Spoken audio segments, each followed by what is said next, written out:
शिक्षा चिकित्सा भरपूर रोजगार है, उज्जवल भविष्य का यही तो मूल आधार है। विकास हो रहा है, उत्थान हो रहा है, प्रगति का द्वार खुला है, दशा दिशा भी बदल रहा है। विकास की नई गाथा लिख रहा है झारखंड, हमारा झारखंड, उभरता झारखंड, हमारा झारखंड, उभरता झारखंड।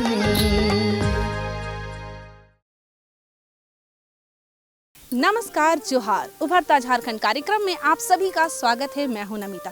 फिर से आ गई हूं आपको झारखंड के बारे में बताने के लिए और झारखंड कैसे विकास के पथ पर आगे चल रहा है ये भी बताने के लिए। बातों का सिलसिला जारी रखते हुए आज के अंक में हम आपको बताएंगे किस तरह से देवघर के डॉक्टर भीमराव अंबेडकर पुस्तकालय ने जगा रहा है लोगों में शिक्षा का अलख। जी हाँ, इस पुस्तकालय में हर विषय की पुस्तकें उपलब्ध है और हर उम्र के लोग यहाँ प्रशिक्षण लेने आ रहे हैं। तो बिना देर के चलिए आपको भी लिए चलते हैं और दिखाते हैं इस पुस्तकालय की विशेषताएं। अभी हम आए हुए हैं देवघर में और यहाँ पे डॉक्टर भीमराव अंबेडकर लाइब्रेरी, जो कि अपने न सिर्फ इमारत के लिए बल्कि अपने स्टूडेंटों में इतनी प्रतिभा बनाने के लिए जगजाहिर है कि लोग यहाँ पे कई राज्य के छात्र छात्राएं पढ़ने आते हैं।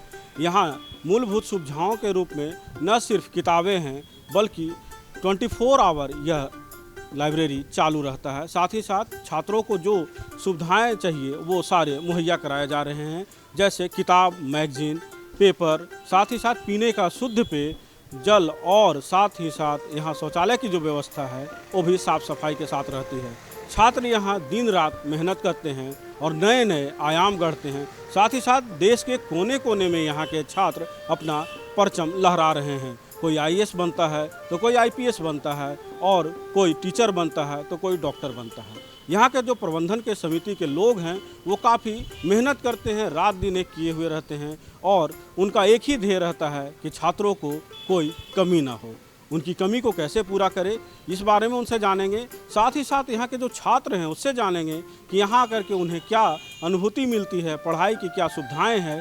और यह लाइब्रेरी देवघर के लिए सिर्फ बाबा नगरी के नाम से जाना जाता था, लेकिन अब देश के कोने कोने में डॉक्टर भीमराव अंबेडकर लाइब्रेरी का भी नाम होने लगा है। एक ऐसा स्थान जहाँ अध्ययन हेतु सामान्य पुस्तकों से लेकर दुर्लभ पुस्तकें उपलब्ध रहती हैं, वो पुस्तकालय कहलाता है। पुस्तकालय का कोई व्यावसायिक दृष्टिकोण नहीं होता, बल्कि इसका उद्देश्य विद्यार्थियों को न्यूनतम शुल्क में अच्छी से अच्छी किताबें उपलब्ध कराना होता है। झारखंड राज्य के देवघर में हमारे संविधान रचयिता डॉक्टर भीमराव अंबेडकर के नाम पर एक ऐसा ही पुस्तकालय मौजूद है। इस पुस्तकालय में लगभग 70 लाख पुस्तकें उपलब्ध हैं, जो कंपटीशन की तैयारी करने वाले विद्यार्थियों के काम आती हैं। इन सब के अलावा यहाँ वाईफाई है, कंप्यूटर है तथा प्रोजेक्टर है, जिससे विद्यार्थियों की पढ़ाई और आसान हो गई है। पुस्तकालय का एक बहुत ही महत्वपूर्ण इतिहास है, क्योंकि इस निर्माण के पहले यह कोई पुस्तकालय नहीं था। जब बाबा साहब का मूर्ति यहाँ लगाई गई तो मूर्ति को तोड़ दिया गया और फिर दोबारा उसको मूर्ति को तोड़ी गई, फिर लगाई गई। तो जब सारे समाज के लोग इकट्ठे हुए तो प्रशासन की तरफ से मानवर सुधीर गुप्ता एसडीएम हुआ करते थे। वो इस बंदी को यानी रोड जाम को छुड़ाने के लिए आए थे। उसी समय ये प्रण किया गया था कि अंबेडकर पुस्तकालय बनाई जाए, क्योंकि बाबा साहब का मूर्ति पूरे देश में लगती है, लेकिन बाबा साहब का जो मूल सिद्धांत है शिक्षित करो, संगठित करो, संघर्ष करो, यानी पहला मंत्र है शिक्षित करो, उस सिद्धांत से लोग नहीं चलते हैं। तो वही सिद्धांत से इस पुस्तकालय का निर्माण किया गया और इस पुस्तकालय के निर्माण में अहम भूमिका हमारे मानवर सुधीर कुमार गुप्ता का है, जो प्रशासनिक पदाधिकारी भी वर्तमान में भी है। एडिशनल कलेक्टर गुमला भी थे और इसी के प्रेरणा से वहाँ भी बहुत सारे उन्होंने पुस्तकालय बनाया है। छात्र और छात्राओं को हर सुविधाओं जो होनी चाहिए पढ़ने के लिए उपलब्ध कराया चला है। मेरा मोटिव है मेन यहाँ लाइब्रेरी में रहने का, एग्जीक्यूटिव मेंबर में होने का। ऐसे तो सर मैं भी जॉब करती हूँ, देवसंग स्कूल में लाइब्रेरियन हूँ। बट यहाँ मेरा आकर के मेन बच्चों को इसलिए मैं लड़कियों को मोटिवेट करती हूँ कि बेटा देखो, सिर्फ अपना पढ़ लेना, बच्चों को पढ़ा लेना, ये हम लोगों का नहीं है। पे बैक टू सोसाइटी। हम लोगों को क्या है कि हम लोग पढ़ लिए, ठीक है, अपने समाज को कैसे पढ़ाएं, समाज को कैसे आगे बढ़ाएं। हम बाबा साहब का और सावित्रीबाई फुले, ज्योतिबाई फुले के अनुयायी हैं सर। उन लोगों को शिक्षा यही देखे कि सर उन लोगों का जो भी जानकारी जो है, एक यहाँ 2 बाबा हैं। एक बाबा है हमारे मंदिर में जो है, एक बाबा है अम्बेडकर जी। लेकिन गर्ल्स लोग को है कि दोनों बाबा को उतना ही महत्व है। इस अगर एक बाबा को सिर्फ ये लोग पूजेगी तो नहीं चलने वाला है। मेरा ये खुद प्रैक्टिकल अपना हम लाइफ का नॉलेज बता रहे हैं सर। बाबा साहब को हम लोगों को पूजना ही। अगर संविधान नहीं हम लोग जानेंगे, हिंदू कोड बिल नहीं जानेंगे, तो हम लोग हर जगह घर से लेकर के बाहर तक सताए जाएंगे। अगर वही मेरी बच्ची पढ़ाई के साथ साथ अपने संविधान को जान लेती है, हिंदू कोड बिल अगर पढ़ लेती है, तो हम लोगों को कोई बेवजह हरास नहीं कर सकता है। इस पुस्तकालय को चलाने में यहाँ के मेंबर्स का बहुत बड़ा योगदान है। यहाँ के सारे सदस्य बड़ी निष्ठा और तत्परता से इस पुस्तकालय के लिए कार्य करते हैं। इनमें किसी तरह का स्वार्थ नहीं होता। ये लोग इस पुस्तकालय को उस मकाम तक पहुँचाना चाहते हैं जिससे इसकी पहचान पूरे देश भर में हो। मैं यहाँ प्रतिदिन सुबह 7 बजे आता हूँ और लगभग 2 घंटा रह के मैंने सुबह का सारा मैनेजमेंट देखता हूँ कि क्या क्या यहाँ पे कमियाँ हैं। जो कमियाँ होती है उसको पूरा मैं करता हूँ।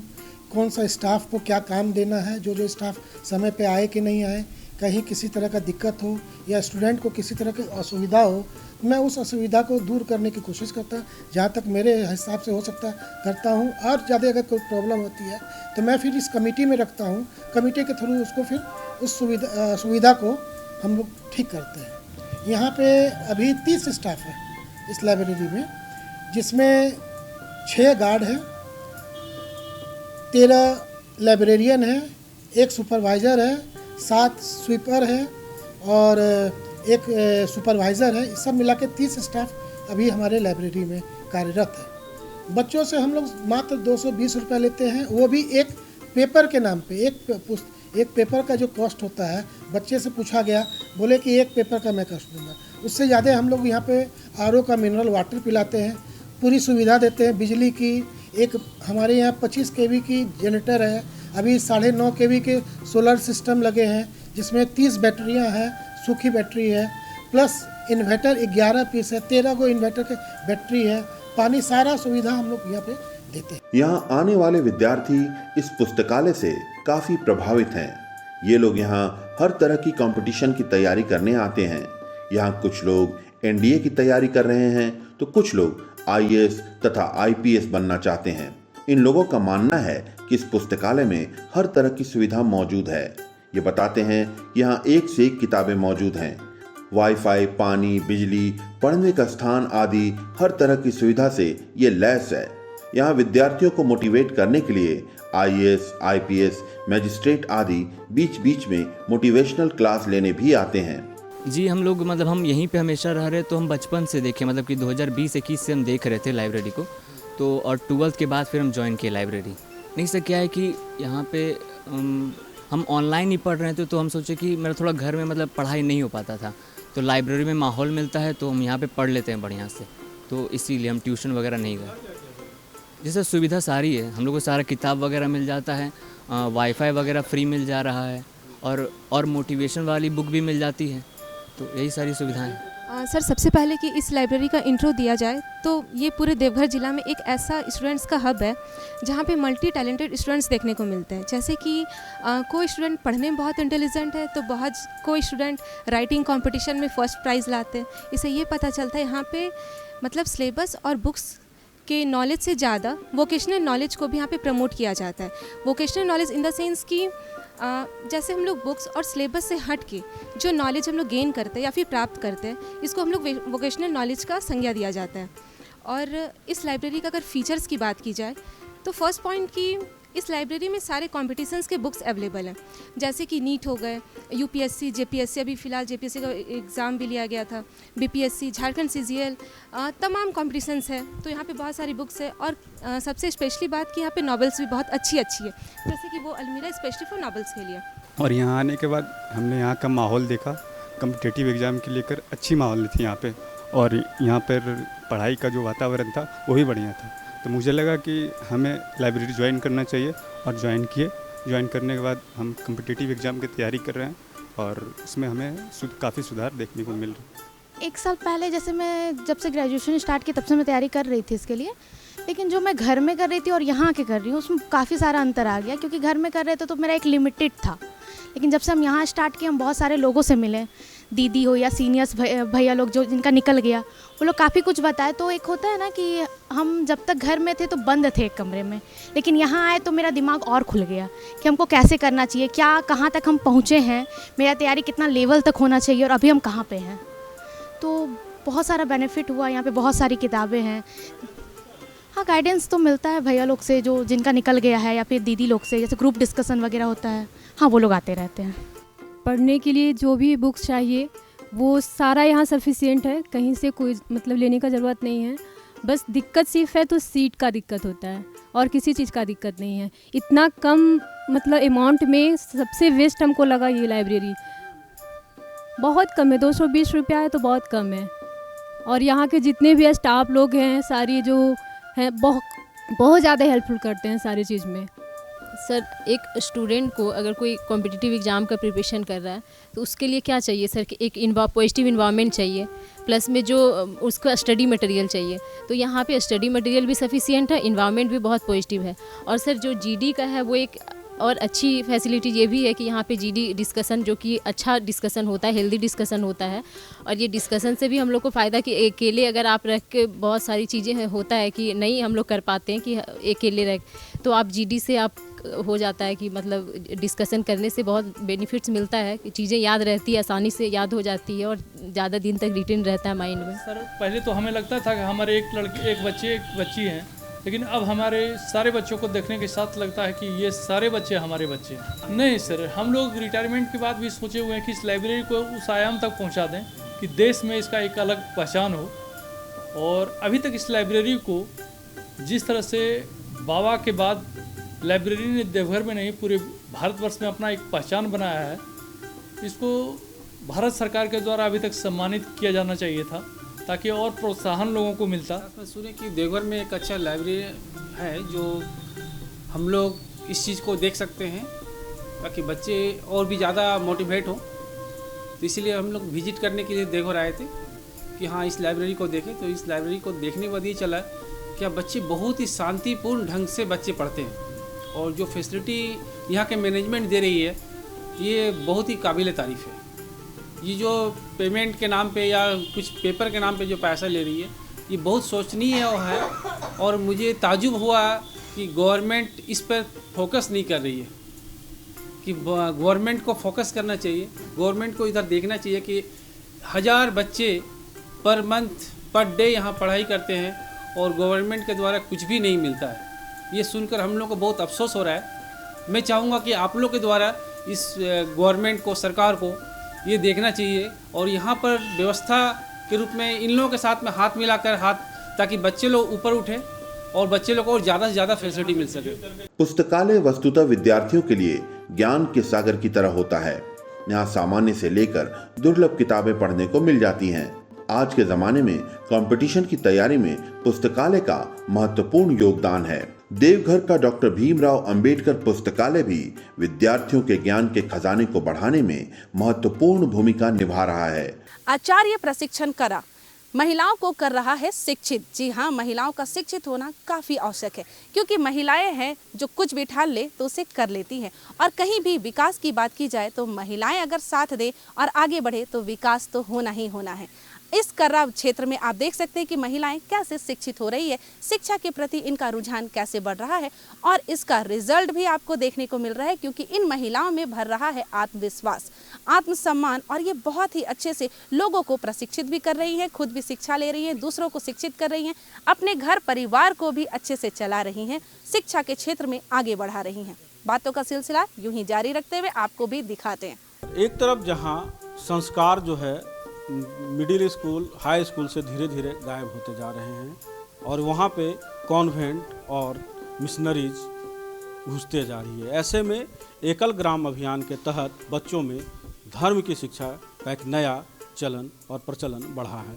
जिसमें गांव की महिलाओं को चुन करके यहाँ पे आचार्य बनाया जाता है और 10 दिनों का प्रशिक्षण दिया जाता है। ये महिलाएं अपने गांव में जाकर के वैसे नवजात बच्चों या जो नौनिहाल होते हैं जिनको घरों से बुलाती हैं और उनमें संस्कार के साथ साथ शिक्षा का बीजारोपण कर रही हैं। यहाँ से ट्रेनिंग करने के बाद जब ये जाती हैं तब जो कुछ सिखाया जाता है उसको धरातल पे उतारने का जो ये कार्य कर रही है, ये एकल का सराहनीय कदम है और इसके लिए सभी एकल के जितने भी लोग हैं, प्रचारक हैं, उनका ये एकल महाअभियान के तहत धन्यवाद ज्ञापन लोग करते हैं। और जब ये महिलाएं बच्चों में शिक्षा का और धर्म शिक्षा पढ़ाती हैं तो उनके जो परिवार के लोग होते हैं वो भी इनको आदर की नज़र से देखते हैं और जहाँ धर्म खत्म होता जा रहा था वहाँ धीरे धीरे उसमें बीजारोपण हो रहा है। एकल अभियान के तहत देश के विभिन्न गांवों में लोगों को आचार्य बनाने का प्रशिक्षण दिया जा रहा है। इस कड़ी में अपने झारखंड प्रदेश के संताल परगना के दुमका क्षेत्र में भी खासकर महिलाओं को इसका प्रशिक्षण दिया जा रहा है। ऐसा कर यहाँ की आर्थिक और सामाजिक रूप से कमजोर महिलाओं को इस क्षेत्र में सशक्त करने का प्रयास किया जा रहा है। इस अभियान के तहत उन्हें 10 दिनों तक आचार्य बनने का प्रशिक्षण दिया जा रहा है। इसमें उन्हें भाषा ज्ञान, अंक ज्ञान, सामान्य शिक्षा, संस्कार शिक्षा तथा शारीरिक शिक्षा का ज्ञान दिया जाता है ताकि वे गांव के 4 से 10 वर्ष की आयु के बच्चों को अच्छी तरह से पढ़ा सकें। 10 दिवसीय ये जो आचार्य का ये वार्षिक आचार्य अभ्यास वर्ग है, तो इसमें जो बच्चे को गांव में जो 4 से 10 साल के जो बच्चे को शिक्षा दिया जाएगा, तो उस विषय में बच्चे को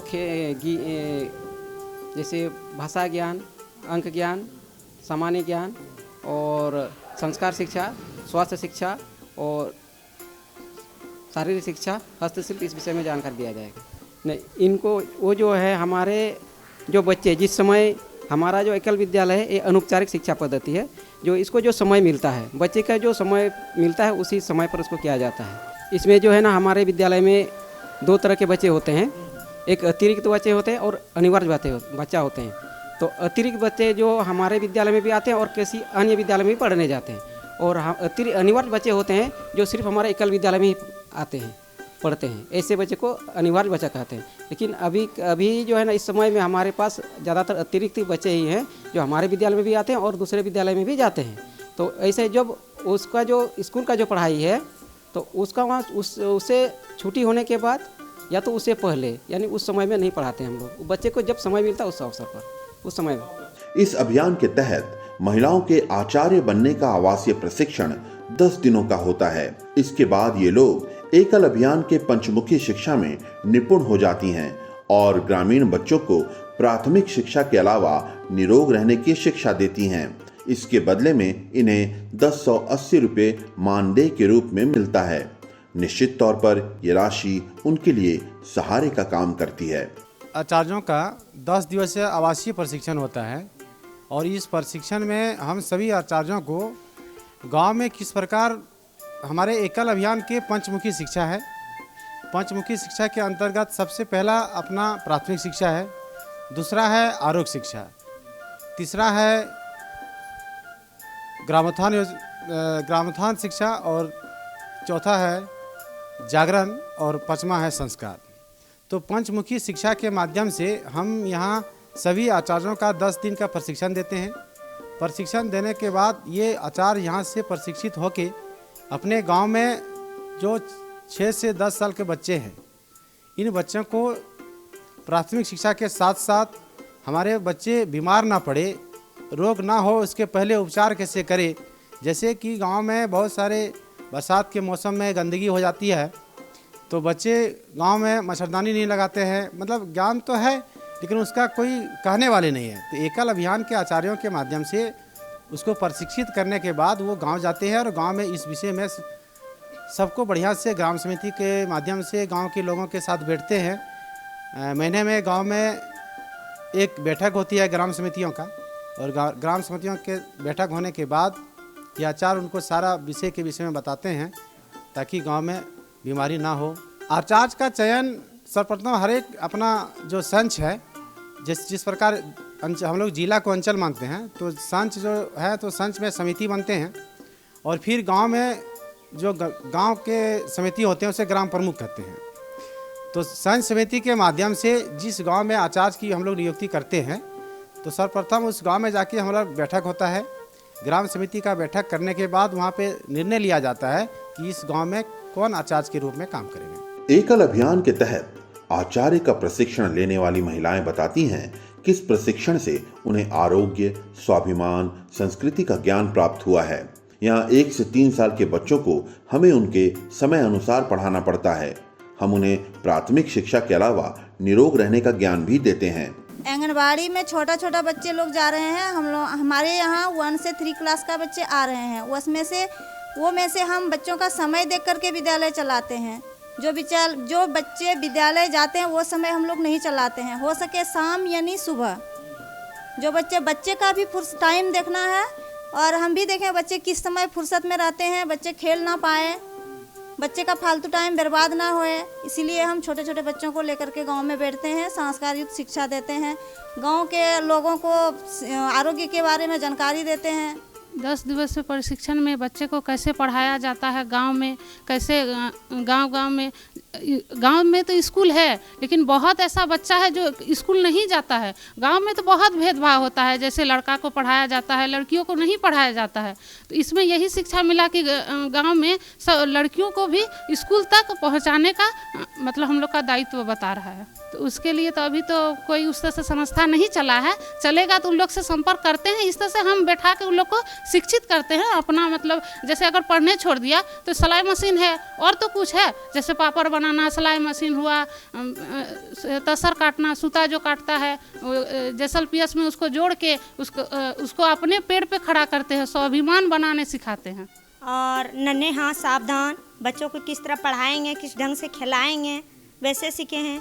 और मतलब ग्राम समिति के साथ क्या चर्चा करना है, कैसे, जैसे कि हम गांव में सोख्ता गड्ढा बनवाएंगे और बरसात के मौसम में गर्म पानी पिएंगे, और उसकी माँ को यही सिखाएंगे कि बच्चे को मतलब साफ़ सुथरा रखें, कपड़ा भी साफ़ सुथरा पहनाएं, गर्म पानी से स्नान कराएं, बच्चे का नाखून छोटा छोटा रखें, और जी माँ भी साफ़ सुथरा रहेगी।